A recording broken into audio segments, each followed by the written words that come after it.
I gave out a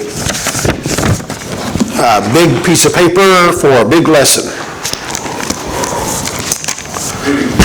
Daniel chapter 2.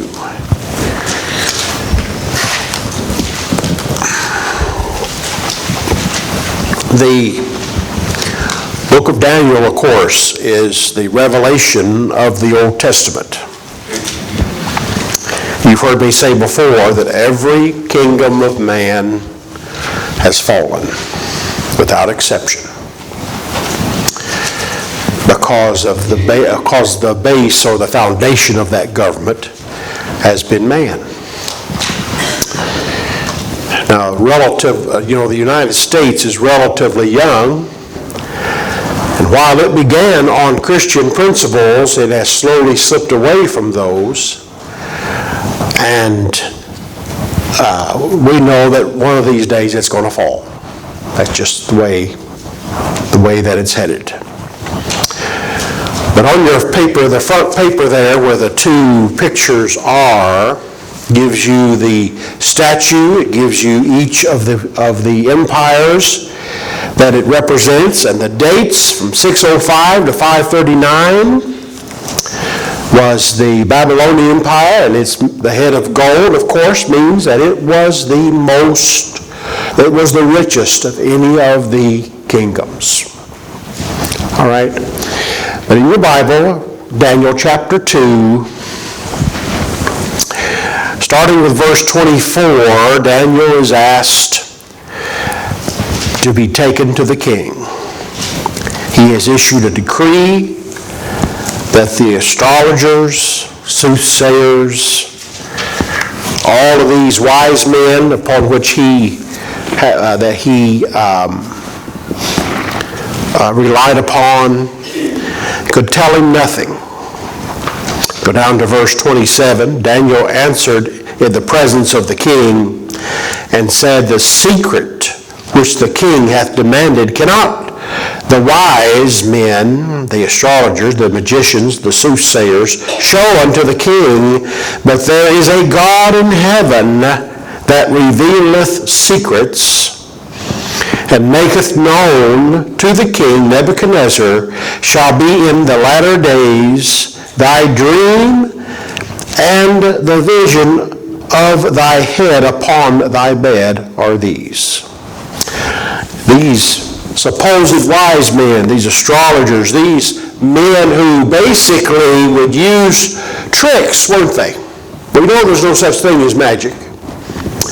And we know that there's no one that can give a clear picture of the future. The only one who knows that for sure is the Lord himself, isn't it? But he revealed this thing to Nebuchadnezzar of what in verse 28, "But there is a God in heaven that revealeth secrets and maketh known to the king Nebuchadnezzar what shall be in the latter days. Thy dream and thy vision of thy head upon thy bed are these. As for thee, O king, thy thoughts came into thy mind upon thy bed what should come to pass hereafter. And he that revealeth secrets maketh known to thee what shall come to pass." This is almost somewhat familiar when Joseph was standing before Pharaoh and telling him that it's the God of heaven that has revealed this unto you, and he has told you what's going to happen in the coming years. And this is the case with Nebuchadnezzar. Okay? Because it was a frightening thing, wasn't it? "But as for me, the secrets are not revealed to me for any wisdom that I have more than any living, but for their sakes that shall make known the interpretation to the king, that thou mightest know the thoughts of thy heart. Thou, O king, sawest behold a great image. This image, whose brightness and excellent stood before thee, and the form thereof was terrible. The image's head was of fine gold. So there, Daniel 2, verse 32 tells you that the head was of fine gold, and that means that Babylon was the richest of all of the empires. Okay? If you look on your second page, that is a very old picture of the Babylonian Empire and the territory that it covered. The green here, okay, and how it went over and down, that's where the Ur of the Chaldees is, Babylon down there, and all the way down through into Egypt. Now it wasn't really as big as you think, but it certainly covered a lot of territory, and no one would challenge the Babylons. Those pictures are common pictures of Babylon. The Ishtar gates, the famous blue gates of Babylon. You can, in fact, if you go online, you can see pictures, a better picture of them, because there are museums that have replicas of the Ishtar gates. And, of course, we know who Belshazzar is, don't we? And what he will be shown, okay? However, this is simply a prelude to what is to come. So you have the head of gold. His breasts, verse 32, and his arms were silver. That is less, wasn't it? Fine gold, and then down the line, silver. His belly and his thighs were of brass. His legs of iron and his feet were part iron and part clay. Now, doesn't that tell you that the feet, which some say, of course there's the talk of it being the revision of the Roman government, but the fact is that it is extremely unstable. There's not a lot of strength to it. So you have Babylon as the gold, you have Persia for the silver, you have Greece, thighs of brass, that would be Greece. The legs were Roman, okay? And, of course, we're going to see this rock, and there's some things that I want to get ahead of myself, okay? Verse 34, and thou sawest till that a stone was cut out without hands, which smote the image upon his feet, and that there were of iron and clay, and brake them in pieces. That stone. Now, I think all of us understand that there is a two-sided prophecy here. Not only is there the immediate prophecy of the empires that will follow Babylon and how long they will last, but there's also implications of what will be further out. In fact, we'll get into the Roman Empire, and we will see the prophecies concerning the coming of Christ in those prophecies. So, chapter 2, verse 31 through 33, through 34. Well, shoot, let me see how far down. Okay, it's 31 through 35 gives you the description of this statue and its different parts. Okay? Many of these empires, many of these, we call them empires because they pretty much covered the known world at the time. There were many, many kingdoms. But Babylon was feared. And didn't Jeremiah 39, didn't he tell them that Babylon is coming and he is going to take the city and he is going to take people captive. They would be separated. The best would be taken for education. The others would be taken for slavery. Jeremiah was saying, this is going to happen.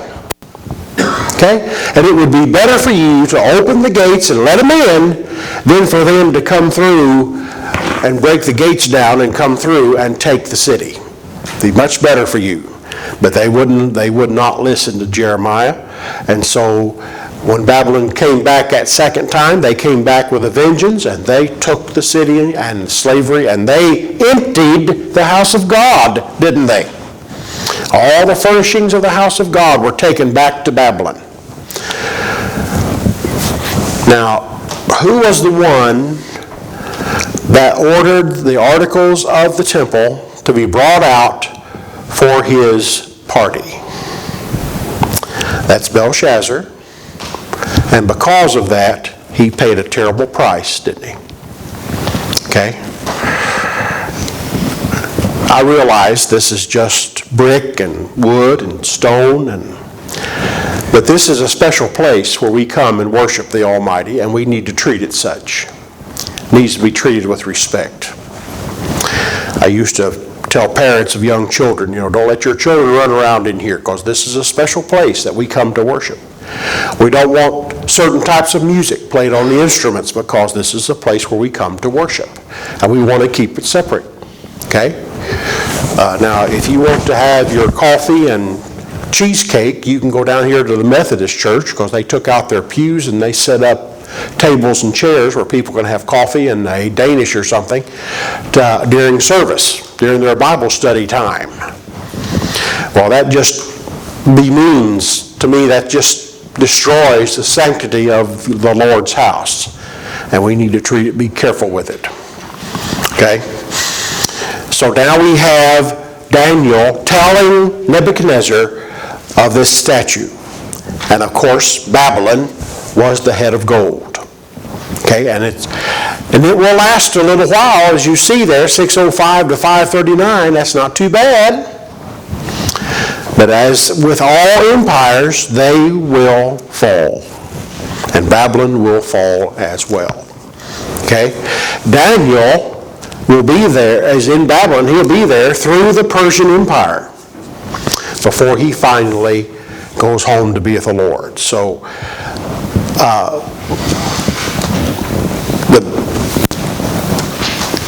the names that are given, the Babylonian names, were representative of their gods. Okay? Many cultures would worship the sun. They would worship to encourage good crops and large families, and some of them would reach even a point of human sacrifice to appease the wrath of their gods. There was a point, even in Israel's life, when they were offering children to Molech. God said, I never told you to do such a terrible thing. So the whole society of Babylon was set up to worship idol gods. And that worship would require a heavy toll. All right? Many of these empires, many of these leaders wanted to live a very long time. And so they had treasure troves, they had treasure houses that they would have set up in order to have to keep their lifestyle to the level that they had enjoyed so far. Back in those days, they did not have money in paper form or coin. It was silver, it was gold, brass, the precious metals, and his possessions were also marked. That it was a sign of his wealth. Remember, Job, in Job chapter 1, when they talked about all the sheep and all the camels and all of the mules and all of the animals that he had and the servants, Abraham took 328 servants of fighting age to go rescue Lot. That was a pretty good sized group, wasn't it? And that indicates that Abraham was a man of wealth. But like Job, is it not true that wealth comes and wealth goes? Of course, the Lord took all of Job's. And I keep going back and I keep comparing to Egypt. Egypt had, of course, they believed reincarnation, and they had gods of the depths, and the Pharaoh tried to build his treasure cities, and they would build these things and put all this gold and all this stuff in there so that he could live the level that he wanted to. And sometimes they would even bury servants with him so that they would be there to wait on him whenever he awoke. Now, this is something I thought, that they would put them in there and that would stay there for a very long time. But the average of those tombs was about 6 months before they were raided and emptied. Isn't that something? All this work to make this Pharaoh have all this stuff, and robbers would come and take all that out within a period of 6 months. Okay? And the only one they did not do that to was King Tut, because he had a separate chamber that no one discovered until 1928. Let me step to the side here a minute. Lord Carnarvon, anybody know that name? Okay. How many of you ever watched Downton Abbey? Okay. And Highclere Castle? One of the men that was involved in the excavation of King Tut's tomb was the man who had Highclere Castle. And he gave it to his children, and his great-grandson is Lord Carnarvon, who is in charge of that place now. Okay. But these men uncovered King Tut's tomb and found all kinds of stuff in there, but a lot of treasures were not found because they would empty them. They just empty them out. And then, of course, weather and all kinds of things. But let's go back to work. Let's go to 1 Corinthians chapter 3.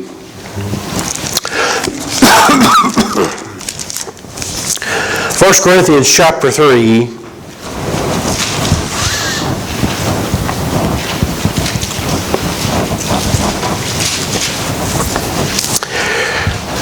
And of course, verse 11, now for other foundation can no man lay that which is laid, which is Jesus Christ. Now, if any man build upon this foundation, gold, silver, precious stones. Okay? Not only would that, the accumulation of these things was important, but they're also things that were purified by fire, correct? And they would put this stuff in the furnace, and in fact, gold is still purified by fire. Then, of course, he reads, wood, hay, and stubble. Every man's work shall be made manifest, for the day shall declare it, because it shall be revealed by fire, and the fire shall try every man's works of what sort it is. Now, who receives reward? Is it not he that has the precious stones? Because precious stones, silver and gold, are purified by fire. What happens to the wood, hay, and stubble? It's consumed. Okay? But I'd like you to note here, verse 14, but every man's work abide which he hath built thereupon shall receive reward. If any man's work shall be burned, he shall suffer loss. Notice this, but he himself shall be saved, so yet as by fire. Okay? Now, that's a very good argument for security of the believer, isn't it? Though he will lose this world's goods, yet he himself shall be saved. As the old preachers used to say, some folk are going to be going around in heaven with a Cadillac, while others are going to be riding around in bicycles, because they tried to get all of their comforts in life here instead of storing up treasures in heaven. Okay? But I want you to see the gold, the silver, and the precious stones. Those items are of value. And back in the days of the Old Testament and New Testament, they did not have paper money, but they did have precious stones, they did have gold, and there was silver. And of course, in the New Testament era, there was the silver that was stamped out, and it had the face of Caesar on it, which gave it validity as being something that could be used for exchange. All right? While I'm thinking of it, when people would go into the temple, wasn't there money changers in there? That's because they were changing their money into Israel's own money. That's what was the only thing that would be accepted at the temple. All right, so we have Babylon. We have Babylon being the head of gold. And of course, Belshazzar takes the throne and he turns it into a mess, doesn't he? And of course, Persia follows after that. I'm going to go down a little ways, and we're going to jump to chapter 3, because this is where this image in the plains of Dura, and it gives us the size of it in verse 1 of chapter 3. Nebuchadnezzar, the king, made an image of gold, whose height was 60 cubits, and whose breadth was 6 cubits, and he set it up in the plain of Dura in the province of Babylon. That would make it around 90 feet tall and around 9 to 10 feet wide. All right? Now this building is 30 feet wide and 60 feet long. So that image was huge, wasn't it? Many believe that the face of that image was Nebuchadnezzar himself. And I don't know how long it took them to build this thing, but it was huge. Did they build it with the silver and the brass and the iron? I do not know. But it was built, and it was standing. And it made such an impression on Nebuchadnezzar that he ordered them to worship the thing. Okay? When is it appropriate for God's people to disobey the law? When the law contradicts the principles of Scripture. Okay? So far, that's not happened, has it? Will it happen? I don't know. But I can tell you that that was the breaking point when the Hebrew children refused to worship this thing because of it being an idol, and Nebuchadnezzar got angry because they would not bow down and worship this image. But, dear hearts, these four malcontents still came out victory, didn't they? Because they trusted in God. And we'll talk about the furnace a little later on, but it was massive. It was huge. And his decree, everyone is to bow down and worship. When the music sounds, bow down and worship. Naturally, the three Hebrew children, as they're called, Daniel, they would be up toward the front because they were men of position. And Nebuchadnezzar looked down and saw them standing, and maybe you didn't hear, so we'll sound it again. We'll have some more details of that a little later. Now, I invite you to hold on to this, because I have this second page, which shows the Babylonian Empire. I've got a paper like this that shows the other empires as well. And Persia, Medo-Persian Empire, and the Grecian Empire. You know, of course, Greece, that was Alexander the Great, they called him, 26 years old. And at the age of 35, he sat down and wept because there was no place else to conquer. Okay? He was messed up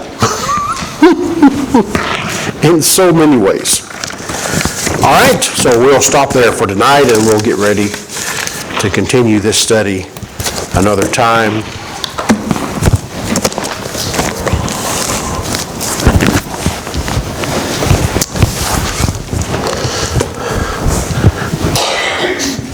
Let's stand together, please.